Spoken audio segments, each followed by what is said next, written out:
আমরা আজকে সকালে স্কাইলাইন লুগে এসেছি। এখানে আমরা অনেকগুলো রাইডসে চাপবো। আজকে 29 ডিসেম্বর, ঘড়িতে সময় এখন সকাল 10:30। আমরা পৌঁছে গেছি স্কাইলাইন লুজে।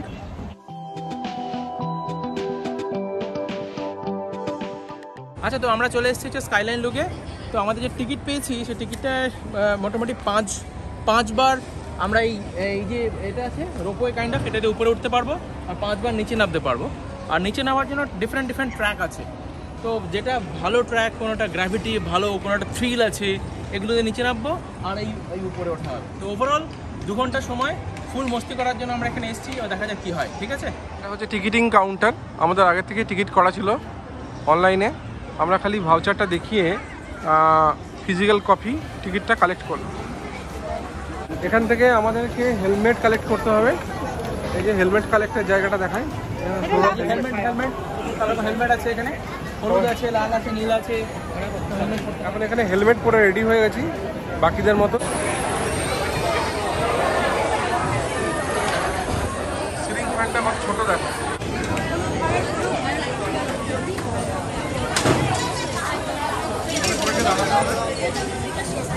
গাড়িটা আসবে, এই গাড়িটা যখনই আসবে তখনই রানিং কন্ডিশনে গাড়িটা রোপওয়ে যে গাড়িগুলো তুলছে এটা করে খড়ি নিচের দিকে নামতে পারে।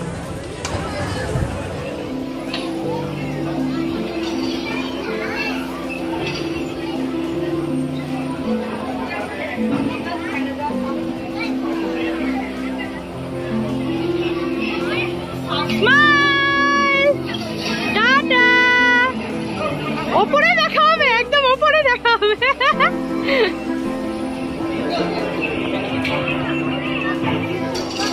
এখন আমরা এই গাড়িতে করে উপরের দিকে যাচ্ছি আর এইরকম করে গড়ি করে নিচের দিকে নেমে আসবো। এই যে আসছে অন্য গাড়িগুলো দেখাচ্ছি,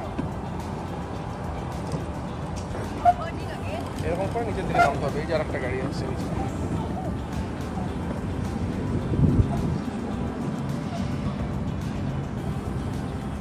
এই যে আমরা হেলমেট পরে উপরে বসে আছি। সোনা 1 টাকা। সঞ্জীব দাঁড়া নামবে এবার। দৌড়া দৌড়া দৌড়া দৌড়া।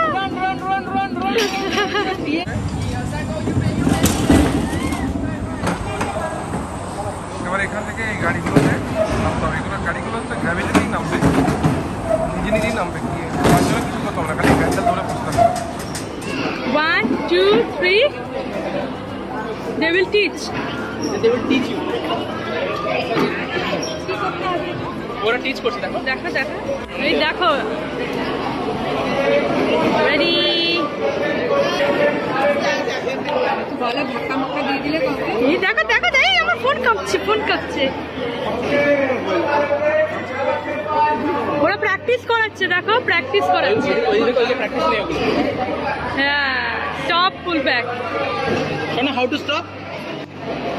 Yay! Everyone is going down. Wow! How to pull back? Shona, how to? কেমন সুন্দর অটোমেটিক। দেখো একা একা চলে আসছে ওইগুলো কাটিং গুলো। আমাদের পেছনে যেগুলো ছিল, হ্যাঁ ওগুলো এখানে চলে আসছে। এবার সবাইকে আমরা আমাদের ফার্স্ট রাইডের জন্য রেডি হয়ে গেছি। ফার্স্ট কেমন লাগছে বলো? খুব ভালো।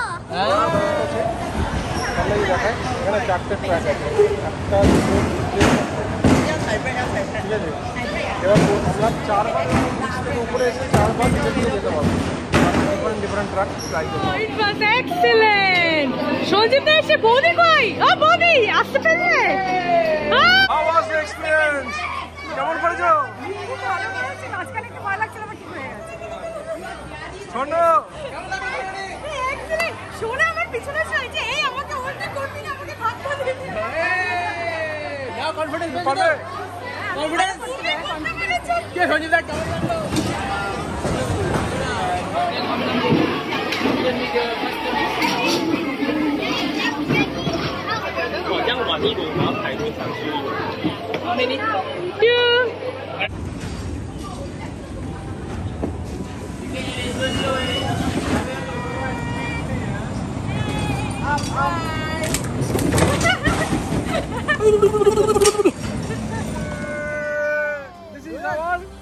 This is our fourth one.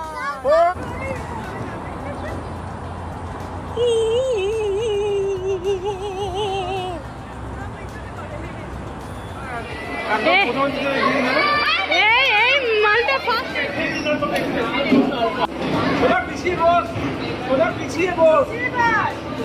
সোনা দাঁড়াবে না, সোনা পা দৌড়াবে।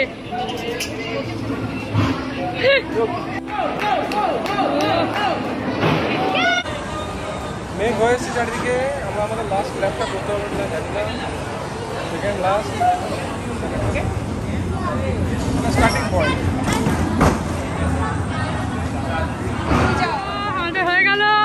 এই বৌদি কই? ও বৌদি এসছে, সবার লাস্টে আসছে। দিয়ে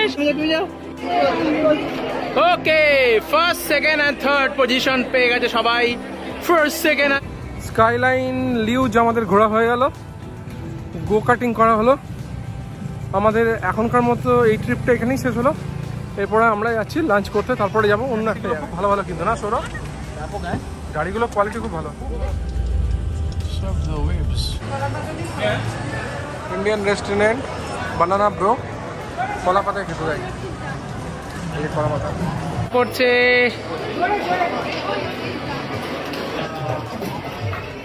ওকে, নাইস। কি পেলি দেখি কই? ও ডবল বানানা। আর তুলছি তো, আমি পাঠিয়ে দেবো। এই তো, আরে আরে আরে কোনো চাপ নেই। সঞ্জীবদা, লঙ্কা পেয়েছো? লঙ্কা কলা পাতার পরে খাওয়া, হ্যাঁ কলা পাতার পরে খাওয়া পুরোটাই। উচ্ছে ভাজা, এই জানো বসে পড়েছি খেতে সবাই মিলে। নতুন এক্সপিরিয়েন্স হবে এখন। আমরা এখন যাব উইন্ড ল্যাবে স্কাই ড্রাইভিং করতে। রেজিস্ট্রেশন চলছে এখন এখানে, এবং আমরা করতে পারবো। এই তো ভয় লাগছে।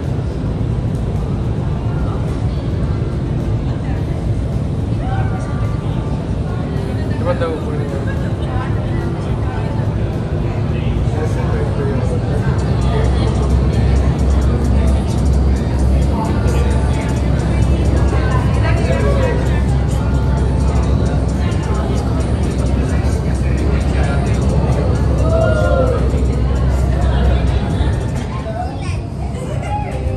all are getting ready.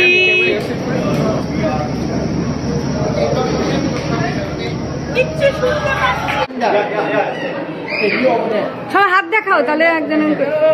সোনা হাত দেখা। স্বর্ণ মাঝখানে মাঝখানে লোক চলে আসছে না। সৌরভ কোথায় গেল? ওই তো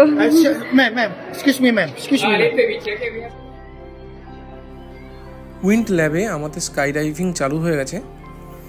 এইখানে নিয়ে আসবার আগে একটা আধ ঘন্টার ক্লাসরুম সেশন হয়েছিল। সেখানে আমাদেরকে ওরা কিভাবে হাতের কোন সিগন্যালটা করলে আমাদের বডি পশ্চার কেমন করতে হবে সেটা ট্রেনিং দিচ্ছে। কিন্তু অলওয়েজ প্র্যাকটিক্যাল অ্যান্ড থিওরির মধ্যে তো একটা পার্থক্য থাকে। ট্রেনিং রুমে আমরা ভেবেছিলাম যে এটা খুব সহজ, কিন্তু যখন আমরা ওই এয়ার উইন্ডের মধ্যে ঢুকলাম তখন সমস্ত কথা মনে রেখে, হাতের সিগন্যালটাকে মনে রেখে বডি পশ্চারটাকে এক্স্যাক্টলি সেম রাখা কিন্তু একটু অসুবিধাই হচ্ছিল। পুরো ঘটনাটাই একটা তীব্র হাওয়ার সাহায্যে ওরা করছে। প্রথমে একটা কাঁচের ঘরের মধ্যে আমাদেরকে ঢুকিয়েছিল, তারপরে ওর নিচে যে জায়গাটাতে ওই ট্রেনার দাঁড়িয়ে আছে তার নিচে একটা জালি দেওয়া ছিল, এবং জালির নিচে সম্ভবত ছিল খুবই পাওয়ারফুল কিছু ফ্যান। এবং আরেকজন লোক যে কিনা কাঁচের অপর পাড়ে বসেছিল, সে তখন বডি ওয়েটের সঙ্গে সামঞ্জস্য রেখে এয়ার প্রেশারটাকে কম বেশি করছিল।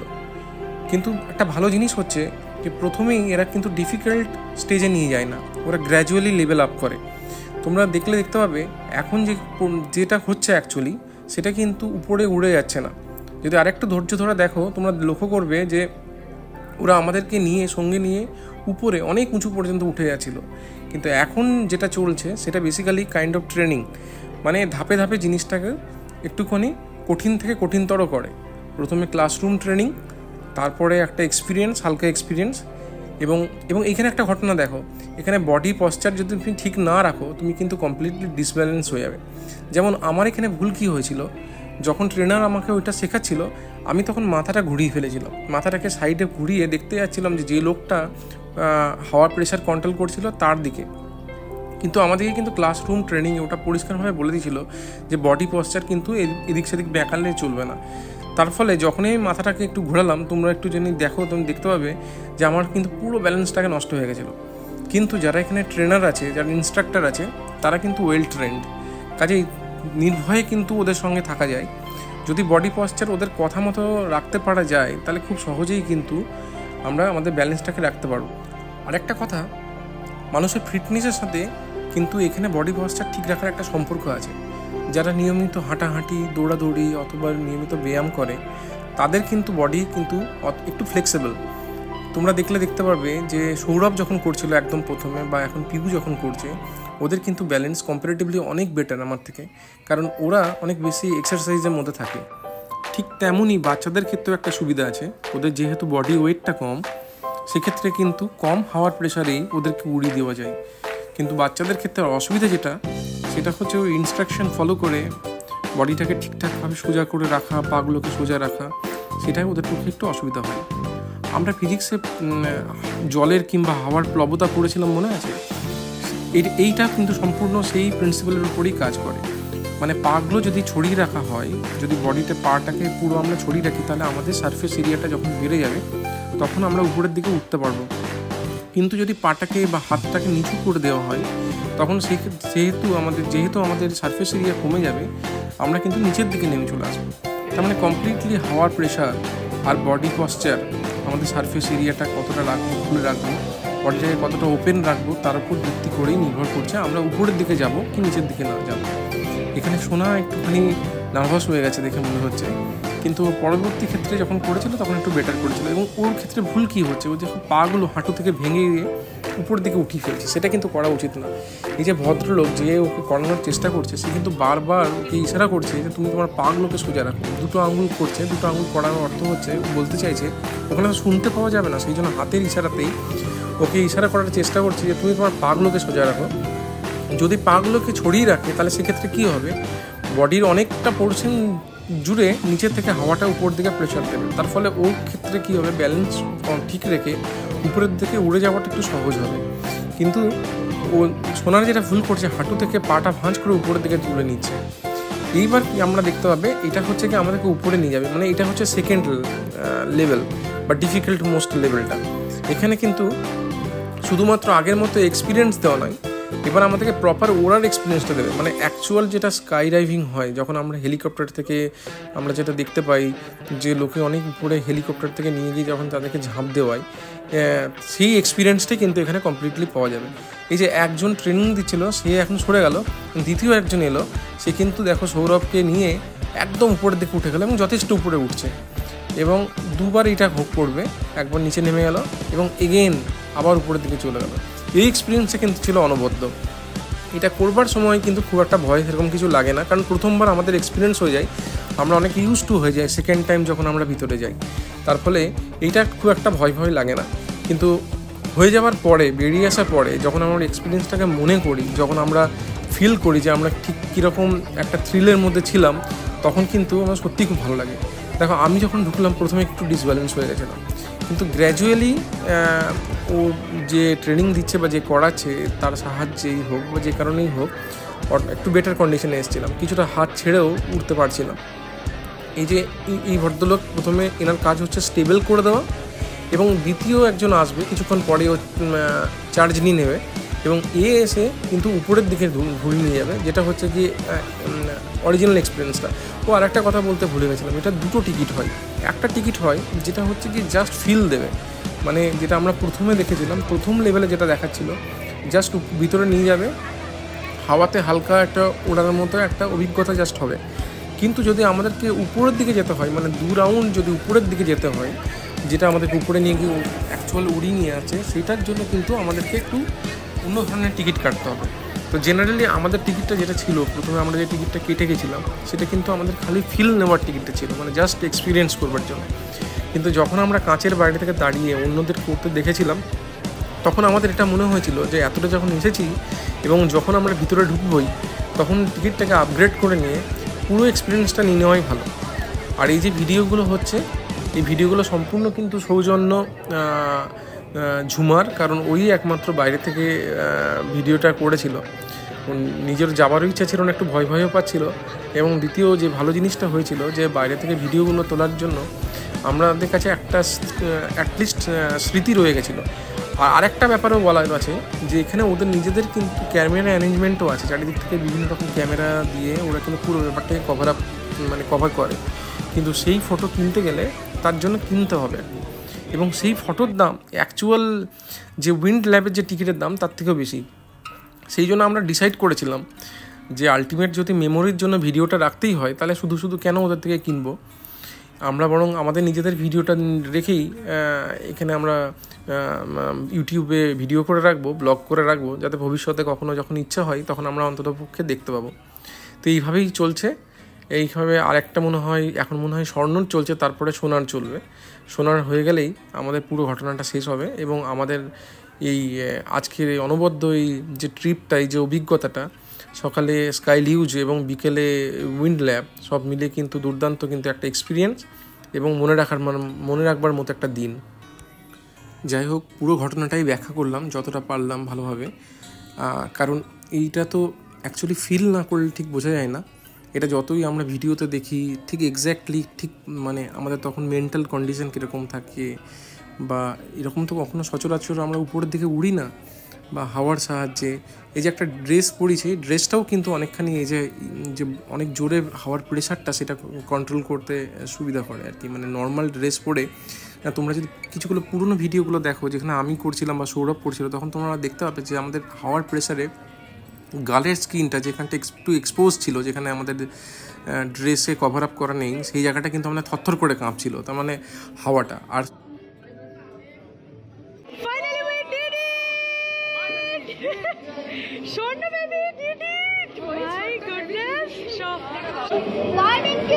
তুমি কেন করোনি? জীবনের এত বড় অভিজ্ঞতা কেউ ছাড়ে?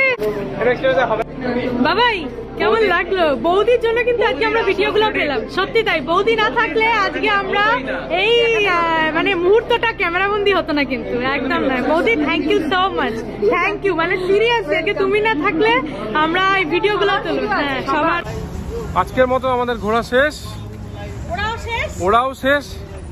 আজকে সারাদিন অনেক রকম অ্যাক্টিভিটি হলো, গো কার্ট হলো, তারপরে স্কাই ড্রাইভিং হলো, আর একটা কি ছিল স্কাইলাইন লুজ সবগুলো হয়ে যাওয়ার পরে এখন আমরা ফিরে যাবো। আমরা এখন ক্যাব বুক করবো। ওকে, আবার কাল আমরা কোথায় যাচ্ছি? কালকে যাচ্ছি আমরা ক্যামেরুন হাইল্যান্ডস। ওকে, চলো আজকের মতো এখানেই শেষ।